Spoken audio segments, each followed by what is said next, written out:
Plus mega Bible quiz 2026 episode 107ലേക്ക് എല്ലാ പ്രിയപ്പെട്ട പ്രേക്ഷകർക്കും സ്വാഗതം.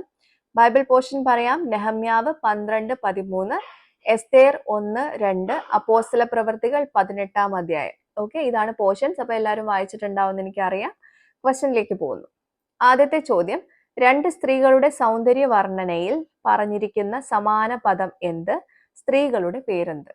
ക്വസ്റ്റ്യൻ റിപ്പീറ്റ് ചെയ്യാം. രണ്ട് സ്ത്രീകളുടെ സൗന്ദര്യ വർണ്ണനയിൽ പറഞ്ഞിരിക്കുന്ന സമാന പദം എന്ത്? സ്ത്രീകളുടെ പേരെന്ത്? രണ്ടാമത്തെ ക്വസ്റ്റ്യൻ, ഒരു കുലത്തിലെ പിതൃഭവനത്തിലായിരുന്ന ഒരു പുരോഹിതന്റെ പേരും കോഴിക്കോട് ജില്ലയിലെ ഒരു പ്രധാനപ്പെട്ട സ്ഥലപ്പേരും ഒന്നാണ്. കുലം ഏത്? പുരോഹിതന്റെ പേരെന്ത്? ക്വസ്റ്റ്യൻ റിപ്പീറ്റ് ചെയ്യുന്നു.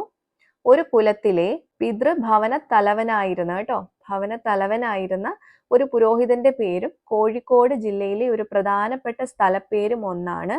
കുലം ഏത്? പുരോഹിതന്റെ പേരെന്ത്? ഒരു ക്ലൂ തരാം. ഈ രണ്ട് പേരും ഒരു അക്ഷര വ്യത്യാസത്തിലാണ് ഉള്ളത്.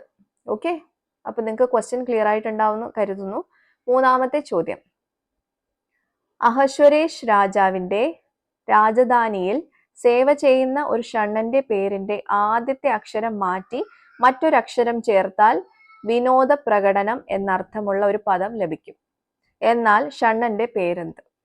ക്വസ്റ്റ്യൻ റിപ്പീറ്റ് ചെയ്യാം.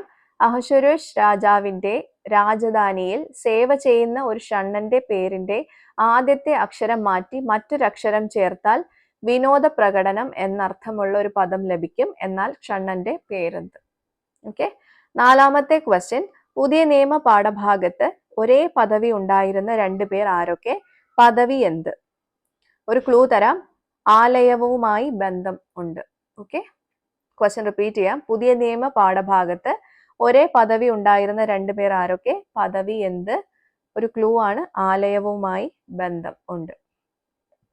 അഞ്ചാമത്തെ ക്വസ്റ്റ്യൻ, ഒരു വാക്യത്തിൽ കാണുന്ന സപ്തവർണ്ണങ്ങൾ ഏവ? വാക്യം ഏത്? ക്വസ്റ്റ്യൻ റിപ്പീറ്റ് ചെയ്യുന്നു. ഒരു വാക്യത്തിൽ കാണുന്ന സപ്തവർണ്ണങ്ങൾ ഏവ? വാക്യം ഏത്?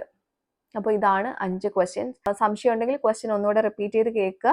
എന്നിട്ട് അതിന് ശരിയായിട്ടുള്ള ഉത്തരം വിത്ത് റെഫറൻസ് താഴെ കാണുന്ന വാട്സ്ആപ്പ് നമ്പറിലേക്ക് അയച്ചോളൂ.